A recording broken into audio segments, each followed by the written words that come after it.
се необходни за да станеме членки во двете организации за кои зацртавме дека треба да станеме членки уште 90-тите.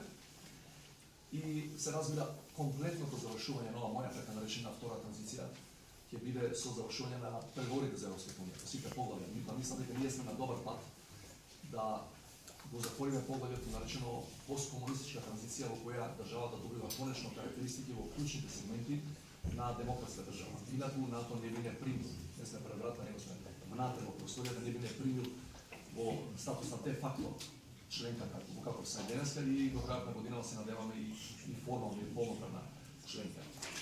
Според мене Престанскиот договор и НАТО, бидејќи тоа е едно од друго не одделив, барем според мене, има две димензии, има внатрешна или влијание и внатрешна и надворешна. Кон внатре, оно што ретко го истакнуваме, а мислам дека е многу битно, според мене како човек кој се бави долги години и не само со надворешна политика, туку и со безбедност. Кохезивниот фактор на нашето зачинување во НАТО, бидејќи ние сме една од ретките кандидатки во посткомунизмот, освен етнички хомогените држави како Словенија, која немаше проблем со членството во НАТО, бидејќи сите клучни популациони сегменти, да ги наречем, во етнички и во религиозна смисла беа за нашето членство, кога големите или сите етнички заедници во една мултиетничка држава или општество се за оваа цел, влегувањето, реализацијата на таа цел може само да биде плюс, не може да биде минус. Има неколку држави, да не ги набројувам, сум ги кажал во мои други јавни настапи, кои се потенцијални кандидатки или кандидати за членство, значајно дел од нивната популација по некој основ не сака да влезе во таа алијанса и тамо тоа може да биде дезинтегративен фактор, самото членството по себе. За нас е тоа исклучително битно, бидејќи 85% како што е поддршката за нашето членство во НАТО, која ја мериме последниве неколку месеци, е правилно дистрибуирана и по етнички и по религиозните компоненти во нашето општество. Членството во НАТО е, многу пати сме зборувале, предуслов за просперитет. Ја ќе собирам во сите тези ипотези кои ги зборувам денеска, да зборувам за економската компонента која по мене е најважна, дури кога зборуваме за една пресебојана војно-политичка организација како што е НАТО. И прашањето кое често пати се поставува изминативе месеци, дали ние можеме додека ги тераме сите овие крупни, неспорно историски процеси или процеси со историска пропорција, дали можеме со 100% енергија да влеземе во сите други реформи кои спомнуваше Радмир, или спомнати и вие, администрација, правосудство и така натаму. Објективно не со 100%. Затоа што не треба да убедувам никого. Нашево зачинување во НАТО, на кој му претходеа договорите со Бугарија и особено со Грција, практично од првиот човек во владата до сите кои беа позади него во овој процес ја абсорбира, да не кажам целокупната политичка енергија, меѓутоа тоа беа стварно надчовечки напори да се направи ваков историски договор кој е уникатен во сферата на меѓународните договори. Тоа не е оправдување за евентуално некакви изневерени очекувања на дел од граѓанството во некои сегменти, меѓутоа факт е дека по ова практично ниту еден од владачката структура не може да каже дека ние имаме уште една работа да завршиме, уште еден, како велам, предуслов. Значи сега сме таму кај што треба да бидеме, сите големи отворени прашања на македонската држава се затворени, според мене големи крупни стратешки се затворени и сега нема никаков изговор за она што не чека понатаму. И јас мислам дека чекори во таа насока веќе се забележуваат последниот месец од највисоко ниво во владата, па се до последните најголемите структури на владата.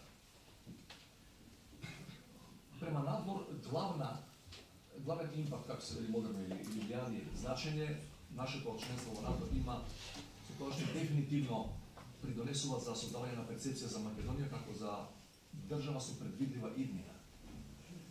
Ете, кога сте примени единствени во историјата на меѓународните односи со привремено име во сите меѓународни организации, држава со привремено име и привремена референца нема сигурна иднина.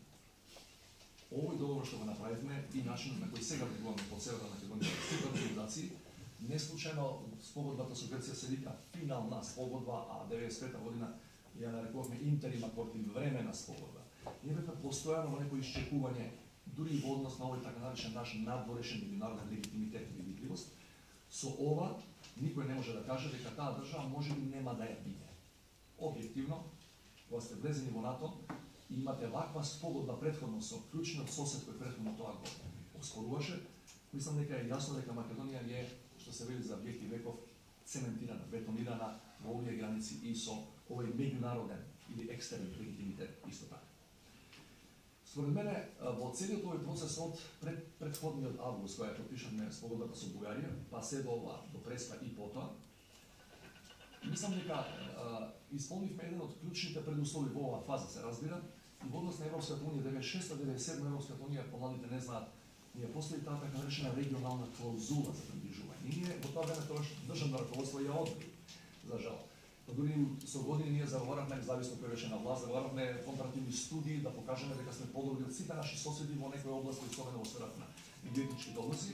Меѓутоа, тезата беше јасна од Брисел. Или ќе соработувате со соседите, па потоа со Германија, Франција и останатите, може да го скопнете регионот и да соработувате директно со членките на Европската унија. Ние со договорот со Бугарија и договорот со Грција направивме токму тоа. Ние ги затворивме отворените прашања со нашите соседи.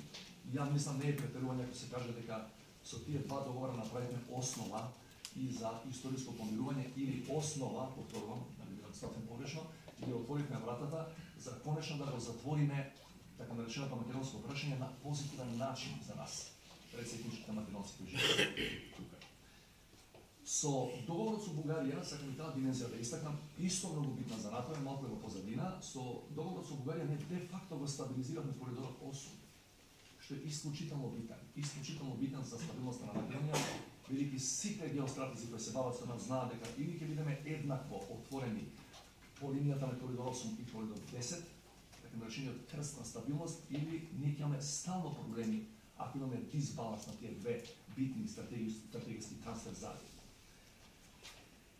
И номинално да се вратам на претходната реченица моја, имаме со членството во НАТО имаме и дефинитивна потврда на границите на Македонија.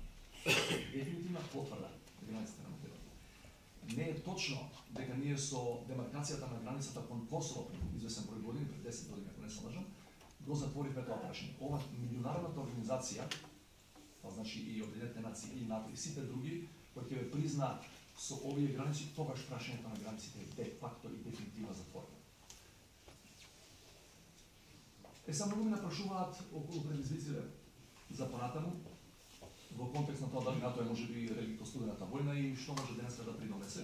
Велат ние сме окружени со земји членки на НАТО, кој би не нападнал. Или по таа стара една идеологија дека денеска се можни само војни за територија, тука нема кој да се заграва за нашата територија, бидејќи сите други се во истата алијанса. И јас сакам да подсетам тоа, го потенцирам последниве неколку месеци, бидејќи мислам дека забораваме. Не е точно дека НАТО штити според членот 5 кој го знаеме сите, нападот на еден напад врз сите, не е точно дека штити само од надворешни закани. И се согласувам дека надворешните закани или битка за територија денеска е пополека оди во архивите, се помалку и помалку такви битки. НАТО беше овде во Македонија во еден типичен или доминантно внатрешен сурдир 2001. Значи да се подсетим. НАТО имаше 3 мисии во Македонија 2001 и 2002. Со првата мисија ќе влезе во еден тврден со одреден импакт од соседството, предоминантно внатрешен судир или судир на внатрешните политички фактори околу концептот на македонската држава. Имаше 3 мисии, првата беше за сопирање на оружјето кое илегално беше поседувано тогашната ОНА. Втората и третата кои се беа континуитет на првата беа многу поважни. Едната мисија беше на хартија реинтеграција на поранешните кризни региони во правниот и политичкиот поредок на Македонија. И тоа ви го кажам како еден од многуте учесници или инсайдери во тој процес, немаше теоретска шанса македонските авторитети и власти во тоа време сами да ја реинтегрираат државата.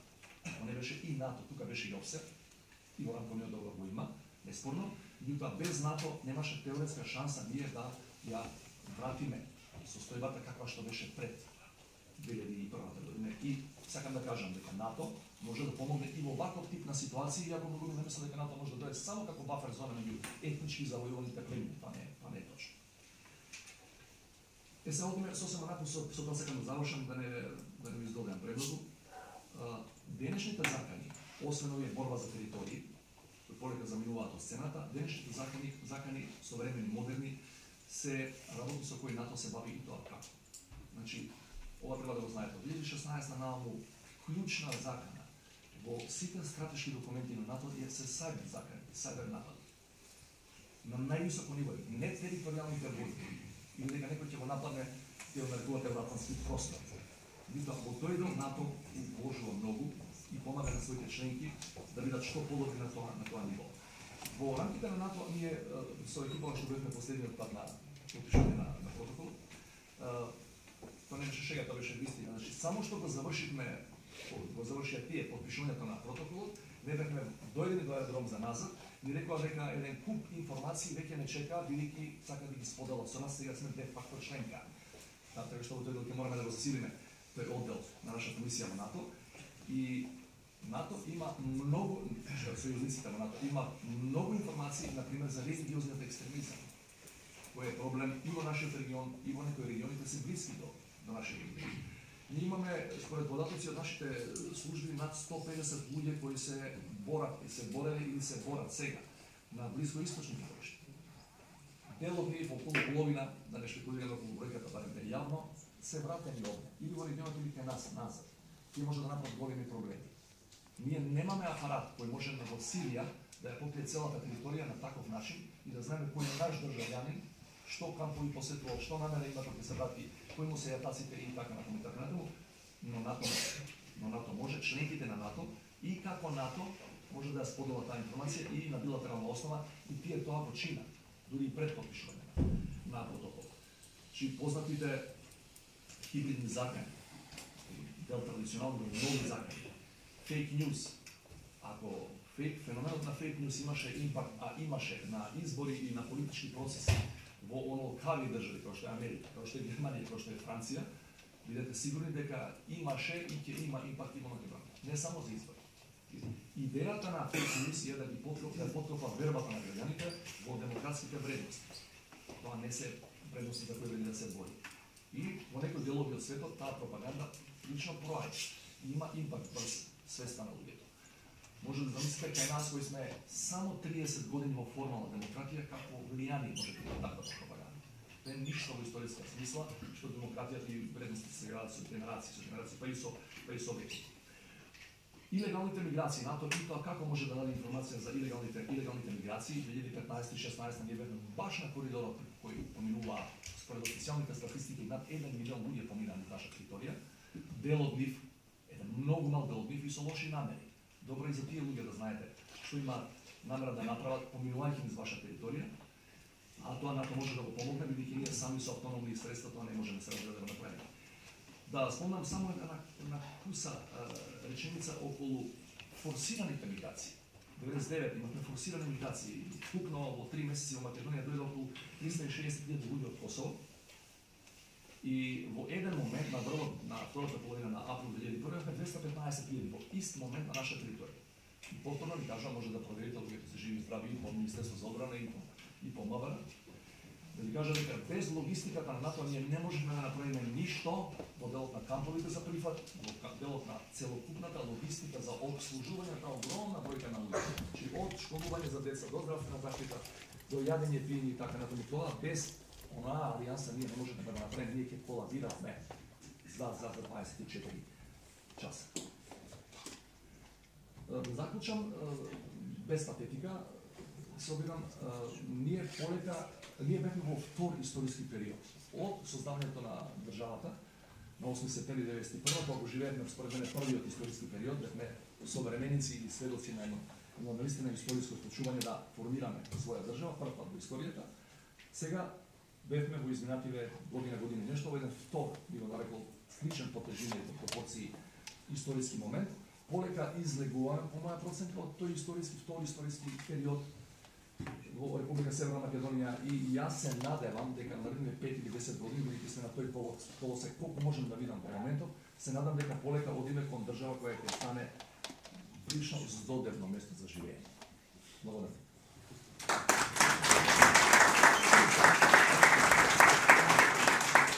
Благодарам, професоре. Особено што направите една повеќе децениска трансферзала за предизвиците и перспективите на нашата држава изминативе децении. Сега дозволете вам присутните да ве поканам на кафе пауза, пошто ќе